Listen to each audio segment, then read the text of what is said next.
perspectiva bíblica del dinero. Cuando nosotros hablamos de dinero en la iglesia, lastimosamente es algo muy vidrioso, ¿verdad?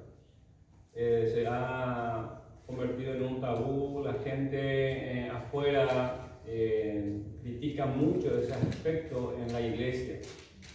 Cuando hablamos nosotros del Evangelio, cuando salimos afuera a predicar el Evangelio, lo primero que las personas atacan es el manejo del dinero. El manejo del dinero en la iglesia. Y eso lastimosamente se ha hecho así, se ha hecho, vamos a decirle, viral, por utilizar un término contemporáneo, a causa de la mala interpretación de la Biblia, de la palabra de Dios, al respecto del dinero. Por eso hoy nosotros vamos a hablar de la perspectiva bíblica del dinero. ¿Qué es lo que dice la Biblia acerca del dinero? ¿Está bien? Muy bien. Primero que nada vamos a empezar diciendo, por ejemplo, que el dinero es amoral. ¿Qué quiere decir que sea amoral? El dinero en sí mismo no es ni bueno ni malo, ¿verdad? El Señor Jesucristo, por ejemplo, dijo a sus discípulos, pagad. ¿Recuerdan? Que le dijo que sacara un pez de ahí, encontraron dinero y se fueron y le pagaron los tributos, ¿verdad? Al imperio romano. Había que pagar al que se debía, había que pagarle. Vamos a mencionar también ese versículo después. Decía que el dinero es amoral porque no es bueno ni malo, depende de lo que vos, el empleo que vos le des a ese dinero, lo que le haces que sea bueno o malo. Si vos lo usas para cosas malas, obviamente es malo. Si lo usas para las cosas buenas, entonces es bueno. ¿Entienden? En ese sentido, entonces decimos que el dinero es amoral, depende de cómo es usado. Y es ahí donde parte todo, ¿verdad? De ahí es donde parte todo en cuanto al estigma que se ha puesto a la iglesia en cuanto al dinero, por el manejo que se le da al dinero, ¿verdad? Bueno, para esta lección vamos a considerar tres categorías, vamos a ver tres puntos en los cuales vamos a tratar de explayarnos. En primer lugar, el derecho de poseer el dinero. Nosotros como personas, el derecho que tenemos de poseer el dinero, ¿verdad? En segundo lugar, la manera de considerar el dinero. Una vez que poseemos el dinero, ¿cómo lo consideramos? Y por último, la manera de ofrendar al dinero. Entonces, esos tres aspectos vamos a estar desarrollando en esta mañana. En primer lugar, el derecho de poseer el dinero. Dios nos da ese derecho de nosotros poder poseer el dinero, ¿verdad? En segundo lugar, cómo debemos considerar eso, el dinero. Y en tercer lugar, entonces, la manera de ofrendar, cómo ofrendar ese dinero, vamos a estar viendo hoy. Empecemos entonces del derecho de poseer el dinero. En primer lugar, vamos a abrir nuestra Biblia ahí en Ageo, capítulo 2, versículo 8. Ageo 2, 8. Quisiera pedirle a Armando, por favor, en 1 Corintios, capítulo 4, versículo 7, la primera parte nada más. 1 Corintios 4, 7, Ageo 8, 2, 8, perdón. Vamos a Ageo. Ageo está entre los profetas menores.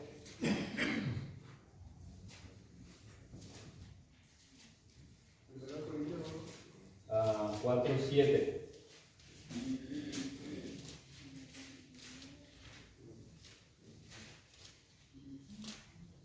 Ageo capítulo 2, versículo 8. Ageo está en el Antiguo Testamento, después de Génesis. Ageo 2.8 es un texto muy conocido y solemos mencionar esto en varias veces, en varias ocasiones. Dice ahí, mía es la plata y mío es el oro, dice Jehová de los ejércitos. Cortito y conciso, que nos da a entender algo muy importante y lo cual nosotros debemos partir de ahí para poder interpretar todo lo que la Biblia dice del dinero. ¿Qué dice Dios en este texto? Mío es la plata y mío es el oro. Cuando Dios dice ahí en su palabra que es de Él, es suya la plata y el oro, entonces podemos decir que para Dios es importante el manejo del dinero. Dios no deja desapercibido ese punto, ¿verdad? Porque por ahí podemos decir que el dinero se usa para fines malos, entonces ¿cómo Dios puede estar mezclándose con el dinero, por ejemplo, ¿verdad? Por eso dijimos al principio que el dinero es amoral. Depende del uso que tú le des, eso va a definir si es bueno o malo. Por eso Dios acá dice que mía es la plata, mío es el oro.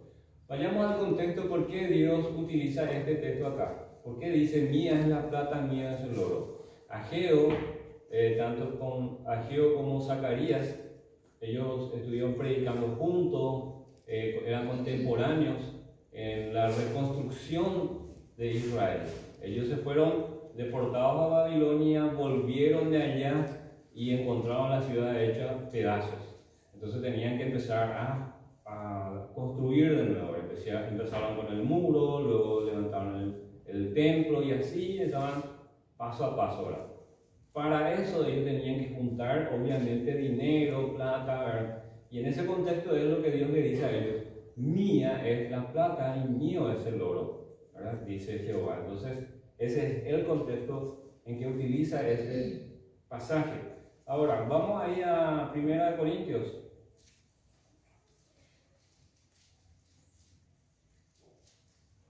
El Señor lo que estaba diciendo entonces ahí en Ageo era que Él tenía el control, el dominio de esos recursos.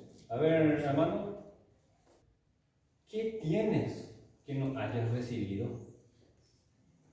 Y podemos mencionar ahí el texto allá cuando Isaías, David dice, de lo recibido de tu mano.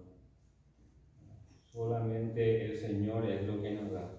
Dios dice, mía es la plata, mío es el oro. Entonces, partiendo de esa premisa, entendemos que todo lo que tenemos lo hemos recibido ¿de quién?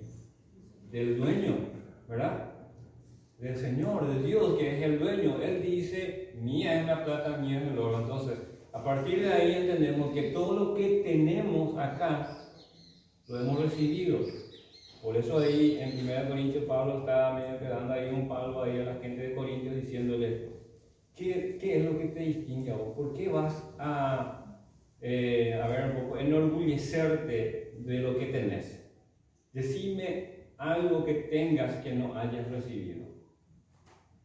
Y volvemos a ver a Ageo 2:8 que dice el Señor, mío es. Entonces, lo que tenemos no es nuestra gloria, lo que tenemos, todo lo hemos recibido. Salud, dinero y amor, ¿verdad? Bueno, en primer lugar, entonces, Dios posee todo el dinero. En segundo lugar, Dios da el poder para adquirir el dinero. Dios nos da ese poder para adquirir el dinero. Vamos a Deuteronomio, capítulo 8, versículo 18. Deuteronomio está allá cerca del principio. Es uno de los libros del Pentateuco, el último de ellos. Sería entonces el quinto libro. 8:18. La primera parte también de ese texto, 8:18.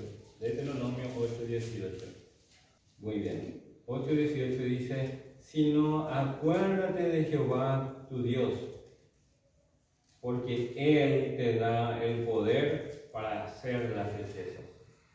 Acá el contexto es que cuando hayas entrado en la tierra y prosperes en ella y te vaya bien, no te olvides de Dios, sino acordate de Dios, porque es Él quien te da el poder para adquirir las riquezas. Generalmente, ¿qué es lo que ocurre?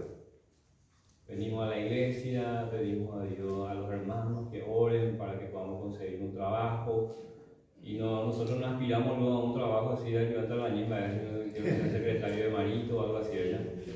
Por favor, que un puestito allá en Itaipú, como director de fotocopiadora.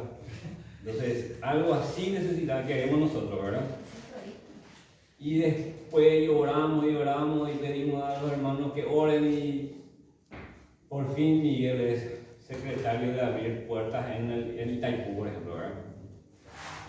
¿Y qué pasó de Miguel después? Tiene mucha plata. Nunca más vino a la iglesia, se forró y se borró, ¿verdad?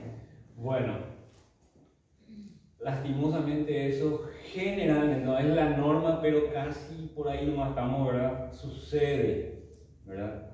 Cuando estamos y nada más en rica ayuda, venimos a los hermanos, molestamos, nos reunimos, entramos en las reuniones virtuales los miércoles, por favor hermano, por un trabajo.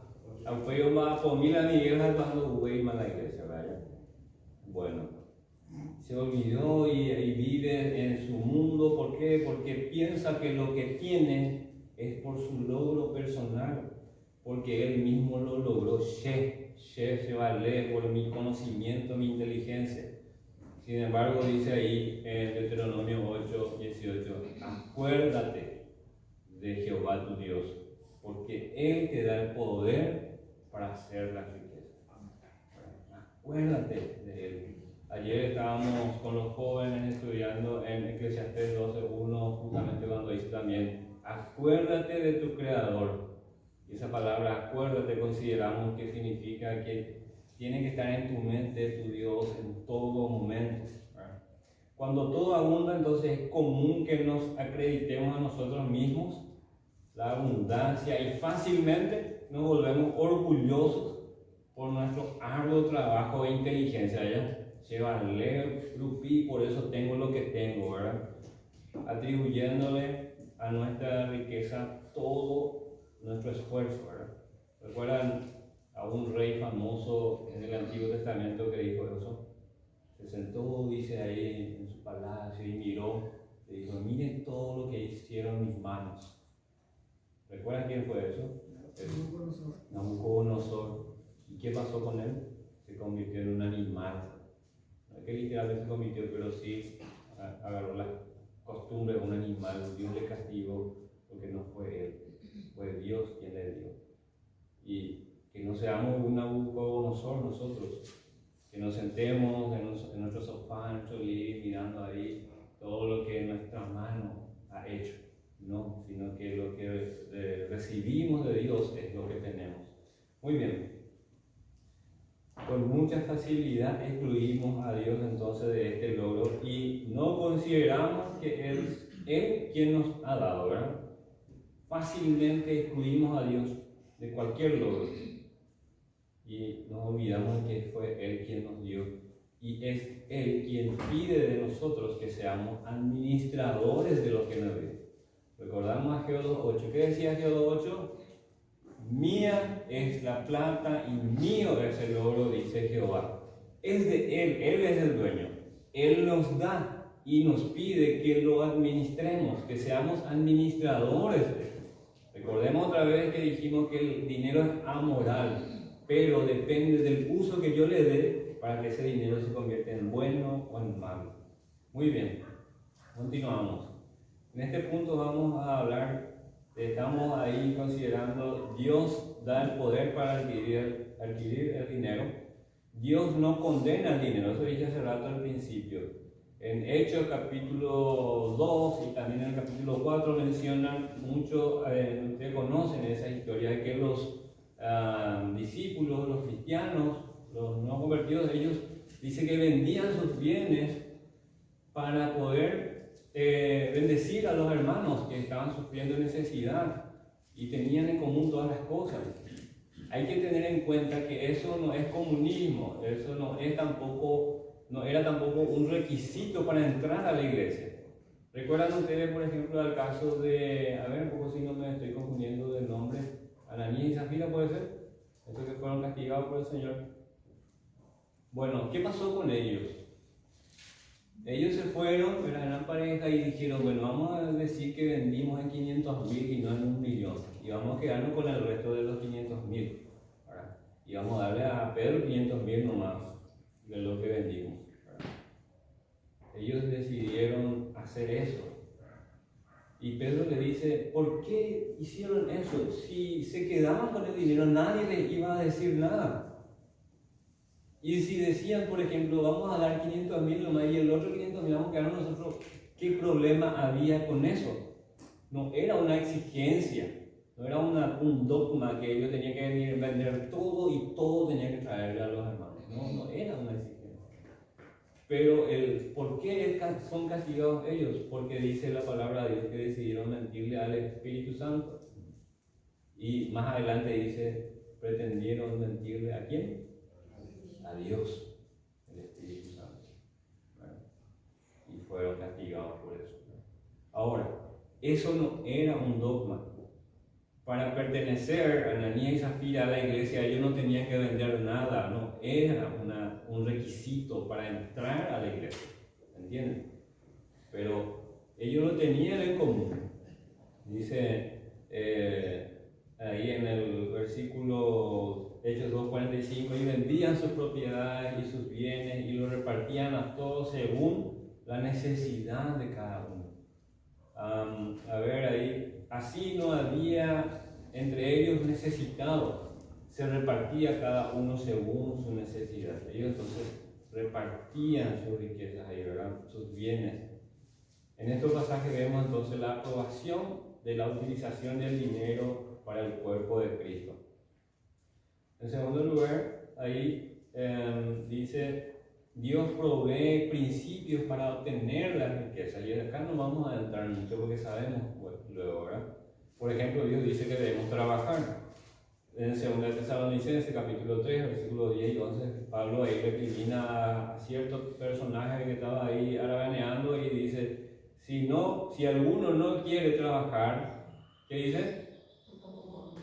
Eso le suelo decir a mis hijos. Si alguno no quiere trabajar, que tampoco coma. Ahí ya con lo mitad más allá.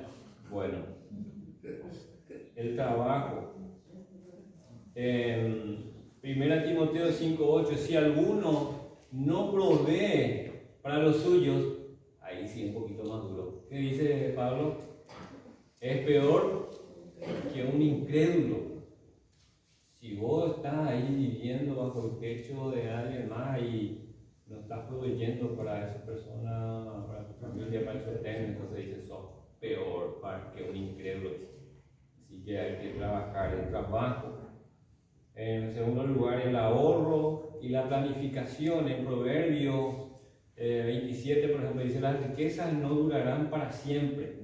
Es decir, que si ahora estás pasando por una buena racha, entonces ahorrar y planificar, ¿verdad? Ni juega gastar lo loco a los indios, como decía mi mamá, ¿verdad? Mi mamá suele decir eso. A mi indio una vez es un pata de comida, ¿verdad? No, planificar y ahorrar. Con sabiduría y prudencia y ciencia, dice ahí en Proverbios 24:13. Entonces, la planificación, el ahorro y el trabajo son principios que Dios nos da para poder obtener las riquezas, ¿no? Bueno, estábamos hablando ahí el derecho de poseer el dinero. Ya mencionamos que Dios posee todo el dinero. Dios da el poder para que nosotros podamos adquirir el dinero. Y ahora Dios desea que estemos libres de deudas. Estamos hablando acerca de poseer el dinero. Y en este punto Dios nos dice que seamos libres de deudas. En Romanos capítulo 13, versículos 7 y 8, por ejemplo, ahí dice algo claro. Pagad a todos lo que debéis. No debáis nada a nadie. Bueno, esta palabra nada incluye algo más que el dinero, ¿verdad? Va más allá que solamente el dinero, ¿verdad? Pero como estamos hablando del dinero, entonces vamos a centrarnos en eso, ¿verdad? Entonces, pagad a todos lo que debéis, no debáis nada a nadie. En Proverbios 22:7 dice, el que toma prestado es esclavo del que presta. Entonces, y después ahí en 1 Corintios 7:23, Dios no desea que seamos, dice, una compañía de préstamos. No os hagáis esclavos de los hombres, dice. Entonces, tengamos, hermanos, en cuenta eso, ¿verdad? La deuda hay que tenerlo así como una última opción, y algunos dicen lo de tu peor enemigo. Hay que tener en cuenta eso, ¿verdad? Dios quiere que estés libre de deuda. Si consideramos, si analizamos otra vez el texto de Romanos 7:8, ahí por ejemplo no dice no contraigas deudas, ahí dice pagar. Si por si acaso entraste en algún tipo de deuda, tenemos que, ¿qué cosa? Pagar, honrar la confianza que la persona, con la persona te dio aquello, ¿verdad? Entonces tenés que pagar. Eso es ahí lo que dice, ¿verdad? Entonces, no dice necesariamente no entres luego en deudas, pero si por si acaso entraste, entonces tenés que pagar. Dios no desea que seamos una compañía de préstamo, esto decía ella. Proverbios 17:18 dice: el hombre falto de entendimiento presta fianzas, y sale por fiador en presencia de su amigo. ¿Qué cosa más difícil decirle a un amigo, a un pariente: no te voy a poder salir de, ¿cómo es que se dice? Garante. Qué cosa más complicada. Mi hermano, a quien la mayoría de ustedes conocen, salió garante a un amigo por una camioneta y este muchacho no pudo pagar más. Y se vieron en Florida porque la empresa le apretó a ellos. Hasta que por fin entró en una tratativa así larga y el que adquirió la deuda les cedió la camioneta a ellos y ahora están pagando, por lo menos él ya por algo suyo. De chiripa están pagando por una camioneta, por ejemplo. Bueno, ahora ya lo han pagado todo, pero eso fue lo que pasó, ¿verdad? Y al principio les creó muchos dolores de cabeza. Algo que ellos no estaban proyectando adquirir, porque ellos tenían seguramente a largo plazo hacerlo, pero obligatoriamente tuvieron que hacerlo. ¿Por qué? Porque salieron de garante. Y qué cosa más difícil decirle no, ¿verdad? Pero acá, si vamos a considerar bíblicamente, estamos hablando de la perspectiva bíblica del dinero, y acá dice Dios: no salgas, no prestes. Y acá dice que la persona que hace eso es falto de entendimiento, y lo dice el sabio Salomón.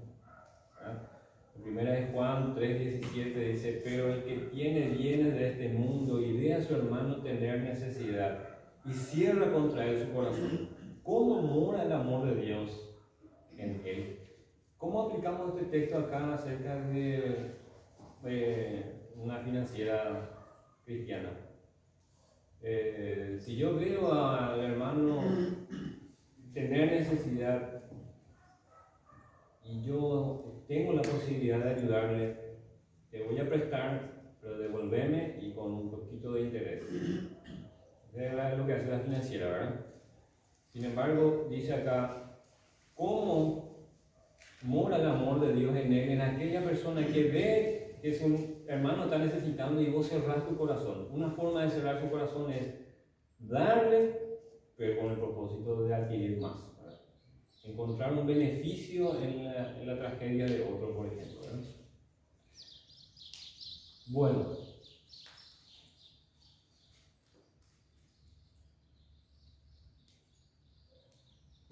consideramos entonces ahí en este punto el derecho de poseer el dinero. Dios posee todo el dinero, Dios da el poder de adquirir el dinero, y Dios desea que no estemos entrando en deudas, o si lo hacemos por accidente, entonces pagar nuestras deudas. A ver ahí, en segundo lugar, la manera de considerar el dinero.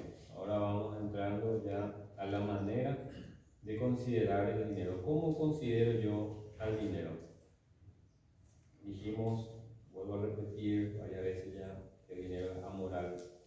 El dinero puede ser de gran bendición, pero la clave de esto es lo que se piensa de ello. ¿Cómo yo pienso del dinero? ¿Qué es lo que yo pienso del dinero es lo que va a hacer que sea de bendición para mí o no lo sea, ¿verdad? En primer lugar, vamos a considerar una advertencia hacia el amor al dinero. ¿Escucharon ya en la Biblia acerca de esto del amor al dinero? Sí, ¿verdad? Ahí. Bueno.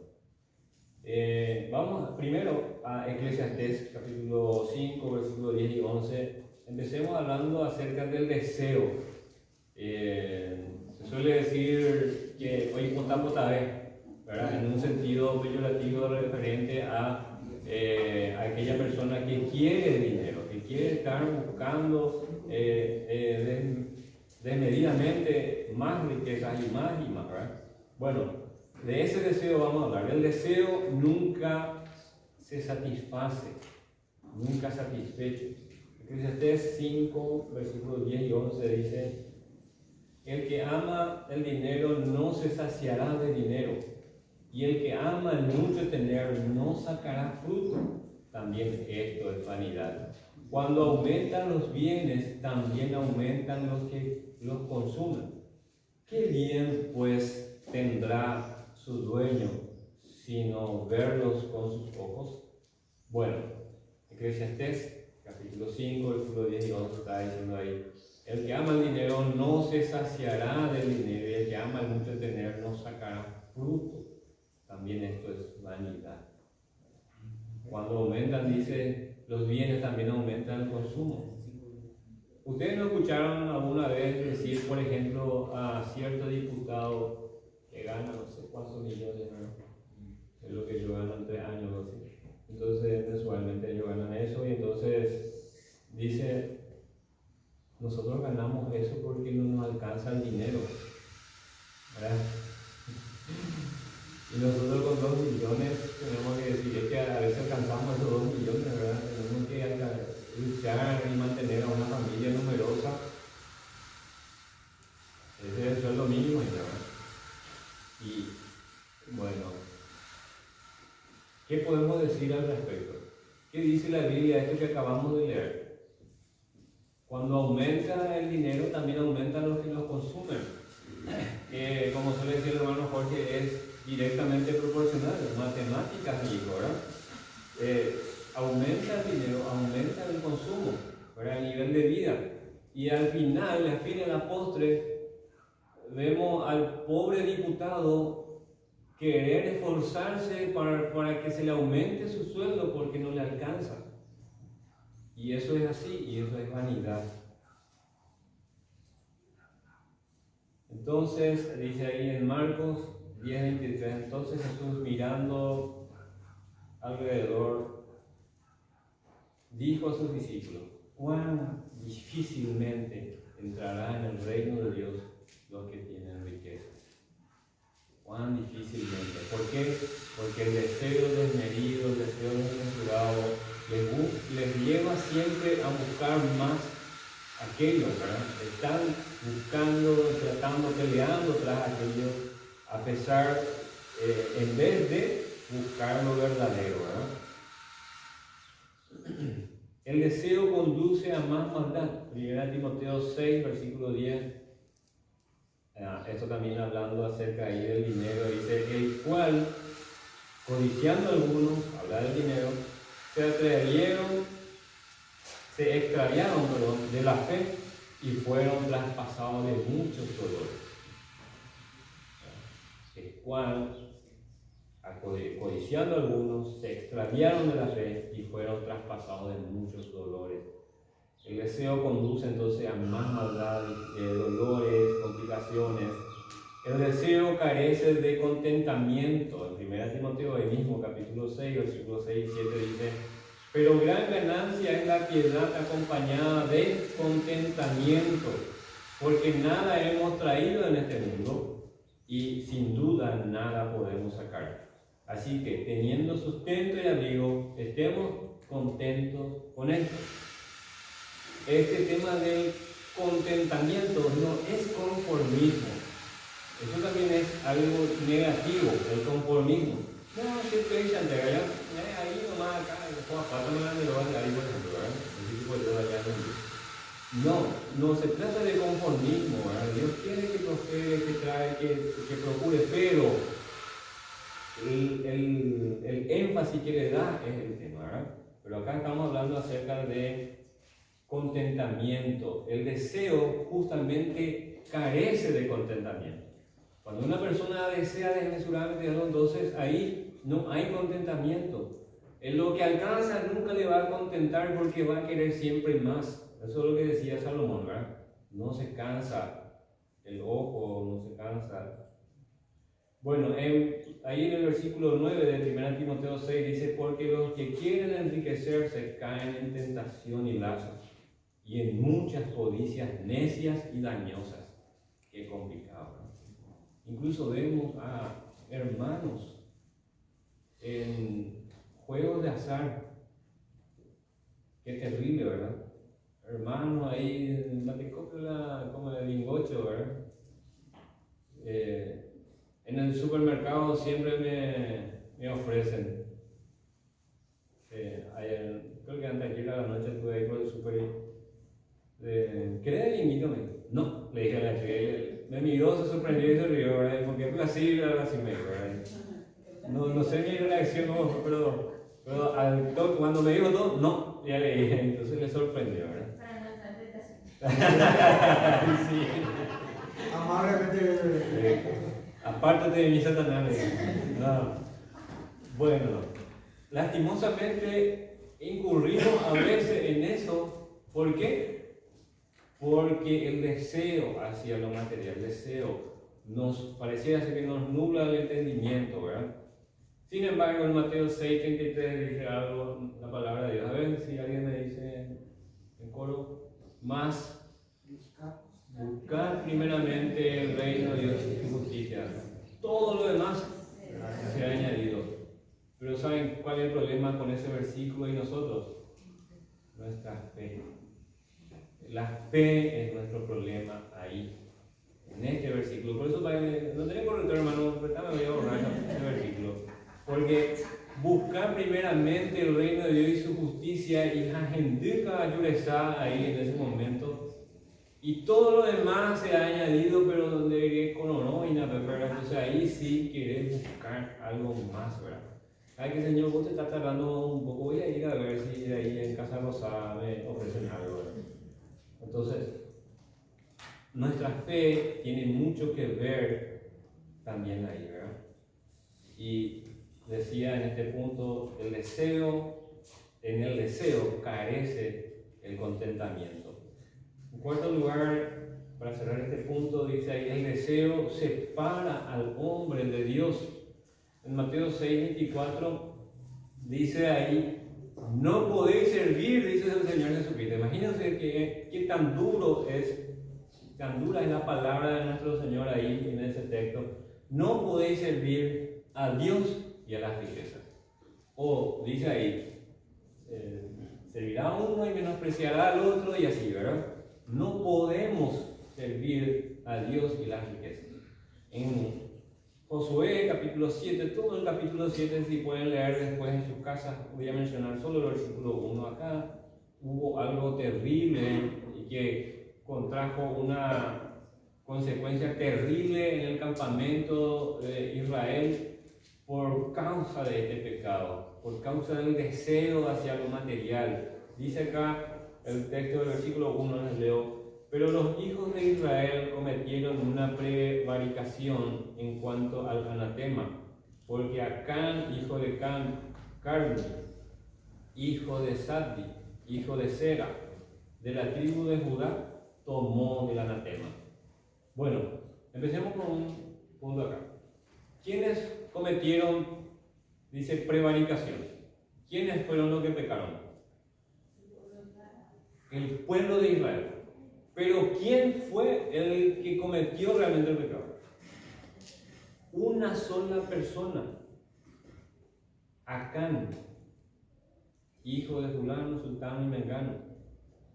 Él fue el que cometió. Pero ¿a quién se le atribuyó todo? Todo el pueblo de Israel, y sufrió la consecuencia. Van a leer desde ahí Josué capítulo 7. Sufrieron la consecuencia. Dice ahí, y tomó del anatema, y la ira de Jehová se encendió contra los hijos de Israel. ¿Por qué no solo contra Acán, pero contra todo el pueblo de Israel? Porque Acán sabía bien que no tenía que hacer eso, y contaminó a todo el pueblo. El deseo separa al hombre de Dios. El deseo desmesurado hacia las riquezas separa al hombre de Dios. Estamos en ese punto considerando las advertencias del amor al dinero.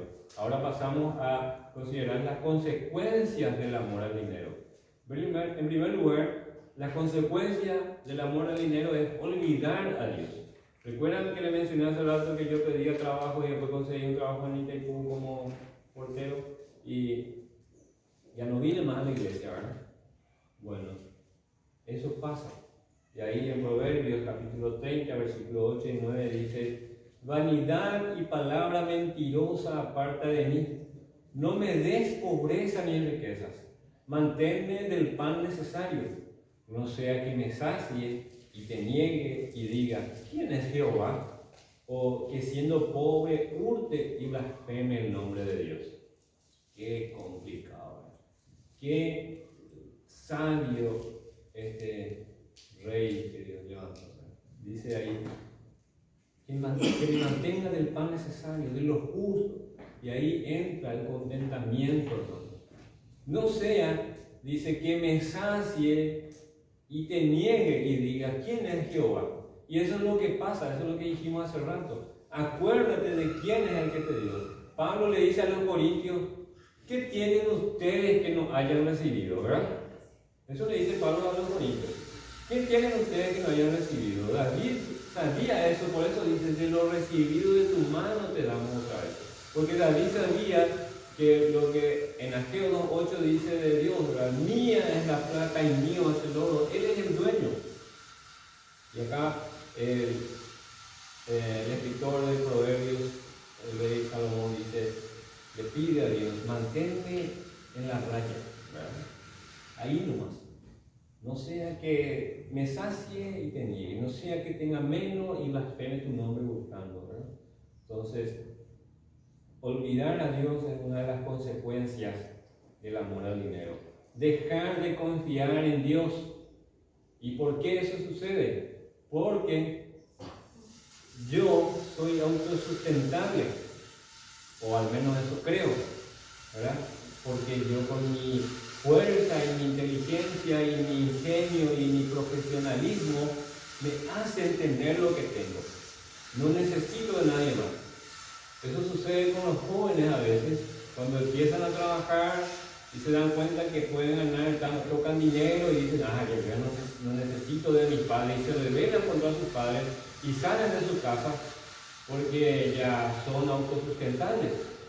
Pero salen de su casa, se van y se encuentran que el mundo es diferente, ¿verdad? Había que pagar luz, impuestos, basura, pasaje, comida, y se despierta y nadie le planchó la ropa, nadie le preparó la comida, y bueno, ese es el punto de aparte, ¿verdad? Pero dejamos de confiar en Dios cuando nos creemos autosuficientes.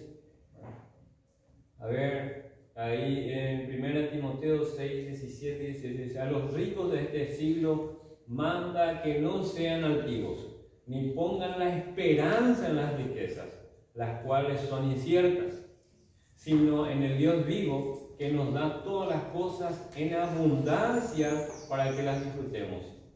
Que hagan bien, que sean ricos en buenas obras, dadivosos, generosos. Versículo para memorizar. 1 Timoteo 6, 17 y 18. Anoten esto, hermano. Pasamos. Otras consecuencias. A ver, 1 Timoteo, repito. 1 Timoteo capítulo 6, versículos 17 y 18. Las consecuencias del amor al dinero estamos considerando. La última consecuencia es robar a Dios. ¿Sí? ¿Cómo? Ageo 2.8. ¿Qué dice Ageo 2.8? A ver, de memoria. Mía es la plata y mío es el oro, dice Jehová de los ejércitos. Él es el dueño. Es como que, vamos a hacerlo de esta manera, es como que Dios tiene un banco ahí, ¿verdad? El banco central del cielo. Y yo entre ahí y abra la caja fuerte y hurte de él, ¿verdad? ¿Se puede hacer eso? Sí. Aquellos que dijeron que no, sí. Se puede hacer. Vamos a ver Malaquías capítulo 3, versículos 8 y 9. Malaquías 3, 8 y 9. Les leo. ¿Robará el hombre a Dios? Este es el profeta acá en esta pregunta, cuando Dios mismo le dice al profeta, ¿verdad? Y este está transmitiendo al pueblo de Israel. ¿Robará el hombre a Dios? Pues vosotros me habéis robado. ¿Qué? ¿Cómo? ¿Cuándo? Y dijisteis, ¿en qué te hemos robado? ¿Verdad? Es lo que estamos pensando nosotros ahora. ¿Cómo es eso posible? No, yo no te robé. Y está ahí en tu bolsillo abultado del que extrajiste del banco de Dios. ¿Qué? Yo no te robé. ¿Cómo? ¿En qué te hemos robado? ¿Qué dice ellos? En vuestros diezmos y ofrendas. Bueno, para el pueblo de Israel había una ley. Para el pueblo de Israel, en el tiempo del Antiguo Testamento, había una ley que ellos debían cumplir. Ahí, por ejemplo, dice ellos, tenían que traer todos los diezmos. ¿Qué les hace pensar cuando dice todos los diezmos? Que había más de un diezmo. Cuando nosotros mencionamos hoy la palabra diezmo, pensamos en 10%, ¿verdad? Un 10% de algo. Sin embargo, en el Antiguo Testamento, para ellos había leyes de diezmo de esto, de aquello y de esto otro, ¿verdad? Por eso dice ahí, traigan todos los diezmos al alfolí y que no falte el pan en la casa de Jehová. Eso dice también en la Escritura, ¿verdad? Traigan todos los diezmos. Bueno, había una ley para ellos en ese respecto. Y en esa ley es donde ellos fallaban. Y en Malaquías ustedes van a leer, les sugiero que lean Malaquías, hermano. Es cortito y muy inspirador. Dios es como que llora, hermano. Lean, hermano, te va a conmover. Dios dice, anda a llevarle esa tu ofrenda, eso que me estás trayendo acá, anda a llevarle ahí a tu presidente a ver si acepta. Esa oveja coja, esa oveja enferma sin el ojo, anda a llevarle a ver si acepta de vos. Ese 5,000 roto, llevarle a tu despensa a ver si acepta de vos. Lleva un poco, hermano. ¿Cuántas veces diste en tu ofrenda un 10,000, todo arrugado, todo roto? Que sabe bien que ni el chofer te va a agarrar. El chofer antes era así, ¿verdad? Un 100 y roto y vas a dar pasaje, ¿verdad? Y pasaba. Eso también es robar, hermano. Bueno, ahora, ¿qué pasa si yo sé bien que ese dinero de la despensera ahí en mi barrio, vamos a poner ahí, si yo le llevo a Sarita, por ejemplo, Sarita ahí, antes cuando era cajera, ponía...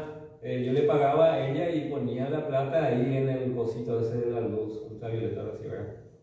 En serio, Pico Sarita, le decía yo, desconfía Pico de mí, le decía, ¿verdad? Y ponía ahí todo, ahí su plata, bueno, y encontraba una falla y ¡pum! Se lo vale, ¿verdad? Sin embargo, nosotros traemos lo cojo, algunos traen lo hurtado, lo roto, lo enfermo a Dios. Y en Malaquías Dios se queja de eso y por eso ahí concluye diciendo, ustedes me habéis robado. Me robaron.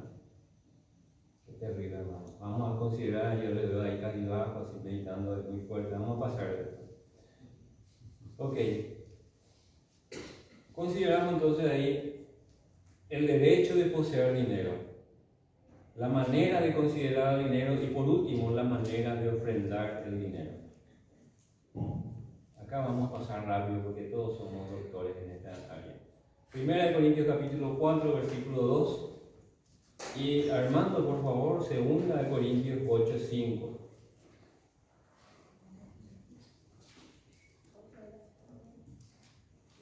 Consideremos otra vez Ageo 2, 8. ¿Qué decía Ageo 2, 8? mía es la plata y mío es el oro. Deuteronomio capítulo 8, versículo 18 decía, yo les doy a ustedes la riqueza, ¿verdad? Dios nos da el poder de obtener la riqueza. Ahora, acuérdate de quién es el que te da, ¿verdad? Después, ahí en 1 Corintios 4:2 dice, ahora bien, se requiere de los administradores que cada uno sea hallado fiel. Nosotros somos administradores, no somos los dueños. Todo lo que tenemos lo hemos recibido del Señor. Los que somos padres, aún nuestros hijos, no somos dueños de nuestros hijos.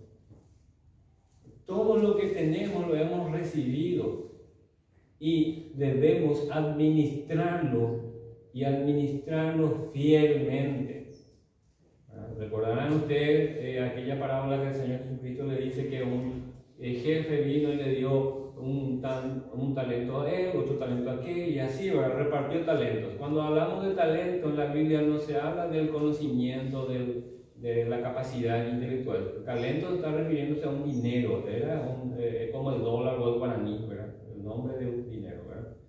Bueno, estaba dando, era una cantidad, el talento era una cantidad específica. Estaba dando a ellos, a cada uno de ellos. Entonces, lo que cada uno hizo con eso es la administración, ¿verdad? Uno de ellos dice, se fue y hizo negocio con él y ganó mucho más. ¿Qué hizo él? Administró fielmente, ¿verdad? Y así los otros, hasta el último que se fue y escondió y no hizo nada, ¿verdad? Eso no fue una administración fiel, ¿verdad? Y su jefe cuando vino le reclamó. Bueno, es necesario que cada administrador sea hallado fiel. Segunda Corintios, Armando, por favor. 8:5, ¿verdad? Sí. Y no como lo esperábamos, sino que así mismos se dieron primeramente al Señor y luego a nosotros por la voluntad de Dios. Muy bien.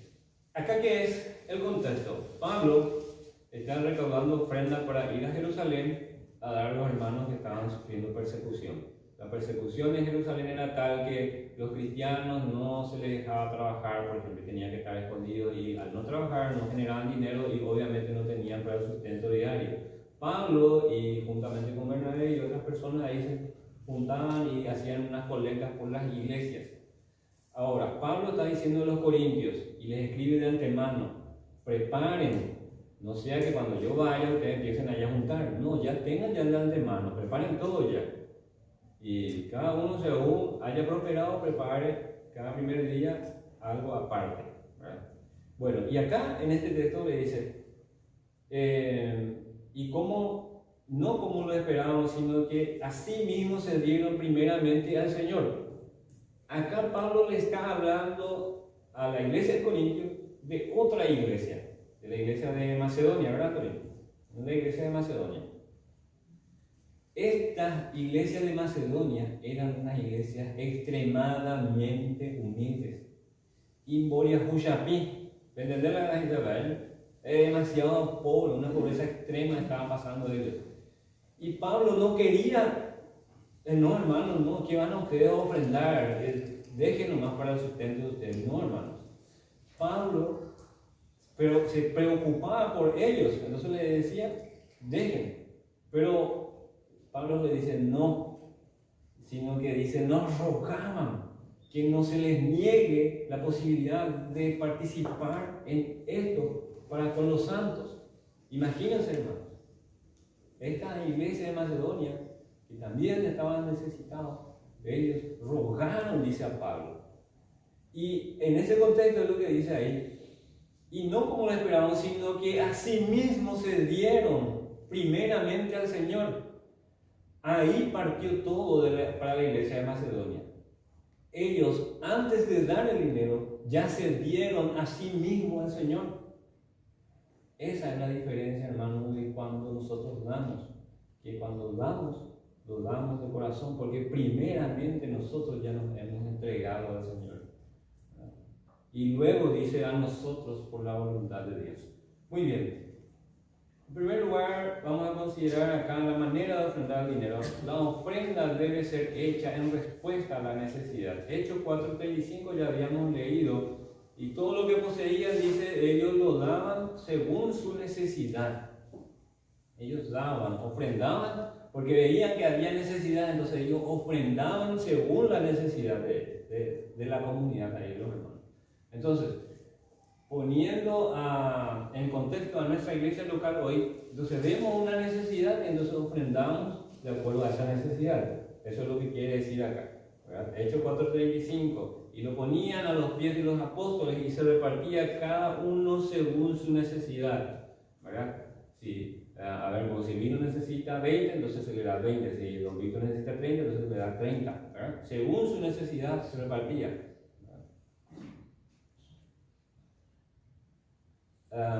Vuelvo a decir acá que esta práctica de la iglesia primitiva no era un requisito, como hoy en día en muchas iglesias lastimosamente lo es, ¿verdad? Cuando te vas en una iglesia y el primer día te reciben con bombo y platillo, el segundo día, no te copia hermano Miguel, ¿cuánto vos cobras? Te piden, te preguntan tu sueldo, tu salario, anotás en un papel. Y de acuerdo a eso, ellos calculan el porcentaje que vos tenés que dar. Y después ya tenés un cobrador personal, ¿verdad? Un hermano que te llama, estoy orando por tu trabajo, hermano. Bueno, era algo voluntario, involucraban siempre a una persona, era en forma personal. Por eso mencioné hace rato lo de Ananías y Zafira. Entre ellos planearon algo para tratar de engañar. Y lo que ellos querían hacer es quedar bien entre la comunidad. Ah, mira cómo dieron todos sus bienes. Qué geniales que son. Y aparte quedarse con la plata, ¿verdad? Pero no. La ofrenda era personal. Ellos podían ofrendarlo o no. Nadie les obligaba. Era voluntario.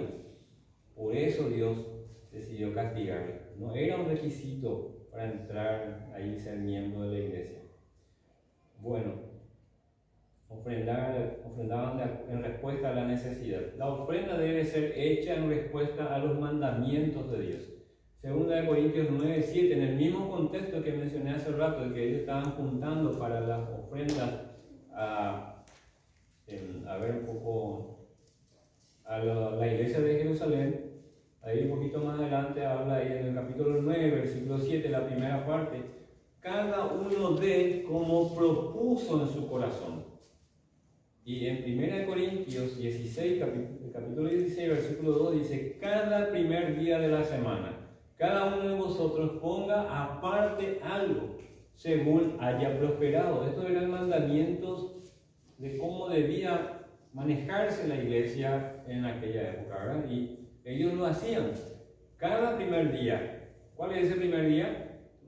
Domingo. Cada domingo, entonces cada primer día de la semana, cada uno de vosotros ponga aparte según haya prosperado. Es ahí donde entra un porcentaje.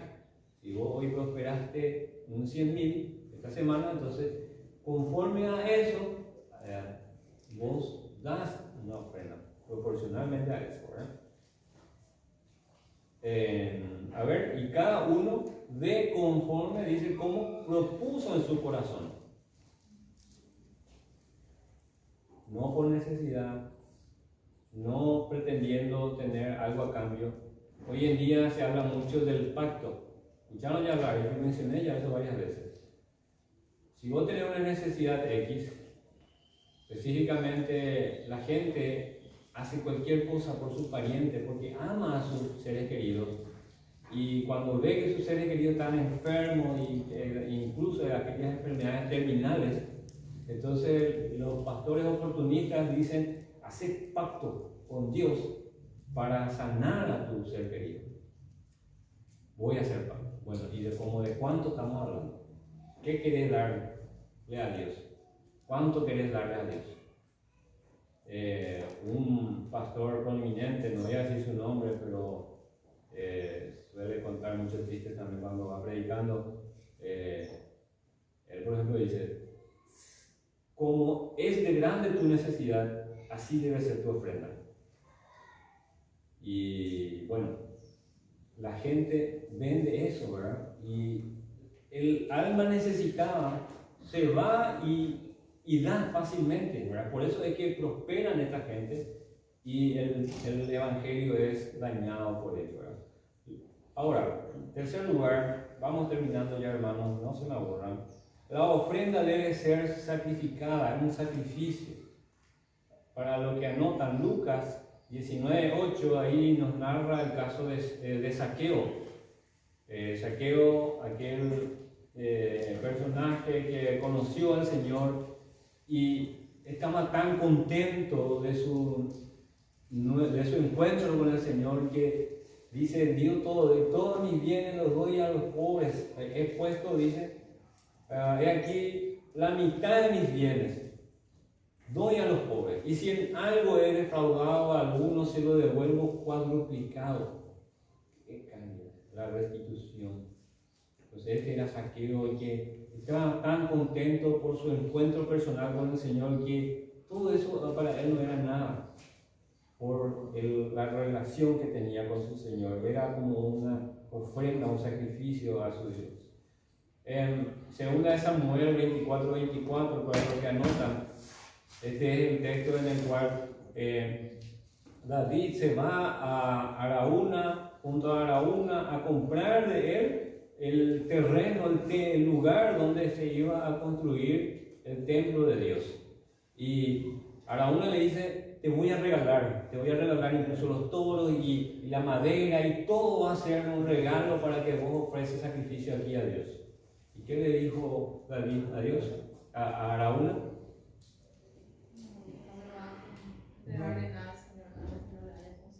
Ok. No, sino por precio lo compraré, porque no ofreceré a mi Dios ofrenda que no me cueste nada. Tiene que costar algo, tiene que costar algo, ¿no? Tiene que costar algo. Entonces David compró la era y los bueyes por 50 siclos de plata, mucha plata. La ofrenda debe ser personal y humilde. En Mateo 6, versículo 1 al 4, vamos a mencionar solamente el versículo 2. Cuando pues des limosna, no hagas tocar trompeta delante de ti, como hacen los hipócritas en las sinagogas y en las calles, para ser alabados por los hombres. De cierto os digo que ya tienen su recompensa. Lastimosamente hay de esos tipos, ¿verdad?, que se van y con bombos y platillos, ¿verdad? ¿Vieron ya eso? ¿Verdad?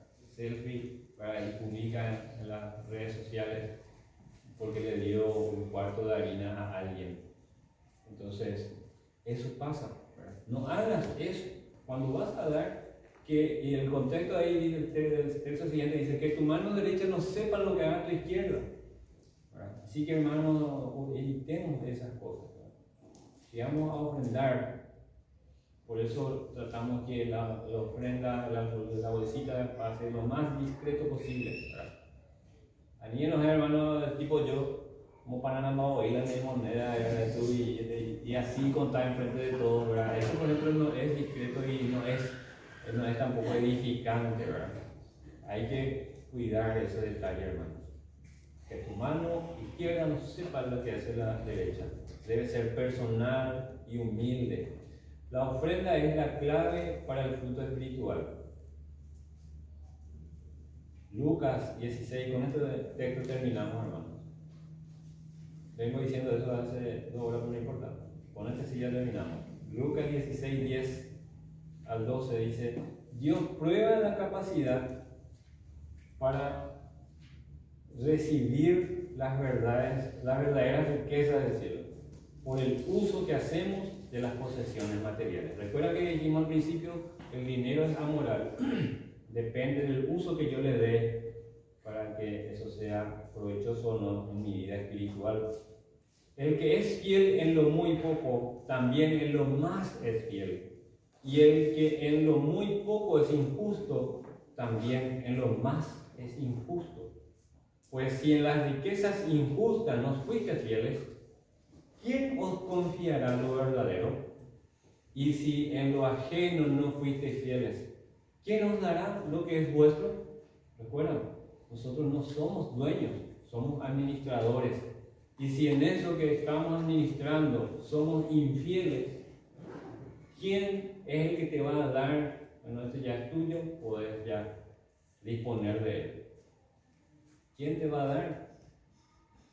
Si ya fuiste hallado falto, infiel en eso que sucedió.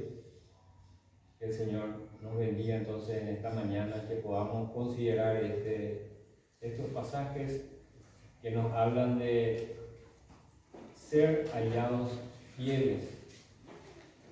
En cuanto a la consideración del dinero, hermanos, es muy importante que mantengamos siempre nuestra conciencia, a nuestro Dios en mente en todas estas partes, ¿verdad? Nosotros con los jóvenes hemos memorizado un texto como un principio bíblico, comprobando lo que es agradable al Señor. Efesios 5:10. Comprobando lo que es agradable al Señor en todas las áreas de nuestra vida, así también en las áreas del dinero. ¿Amén? Vamos a ponernos de pie. Hermano Antolín, si puede ir una oración desde el por favor. Bendito Dios, Padre nuestro, gracias te damos, Señor, por la exposición de tu palabra, por hablarnos al corazón, por conmovernos, Señor, con lo que hoy nos has permitido escuchar y entender. Ahora, mi Dios, ayuda a tu iglesia local aquí en Villarriza, a todos los presentes y a todos los que somos miembros de esta iglesia, a responderte, oh Dios, con un corazón humilde, con un corazón entregado, con un corazón obediente. Oh Dios de Israel, que ese sentir de los hermanos de las iglesias de Macedonia sea también en nosotros. Que podamos considerar el dar como un privilegio que tenemos, que tú nos das inmerecidamente. Oh Dios de Israel, permítenos también descender a nuestros hogares y a disfrutar del resto de este día bajo tu bendición, bajo tu cuidado, Señor. En el nombre de Jesús oramos. Amén. Amén. Que Dios les bendiga, hermanos.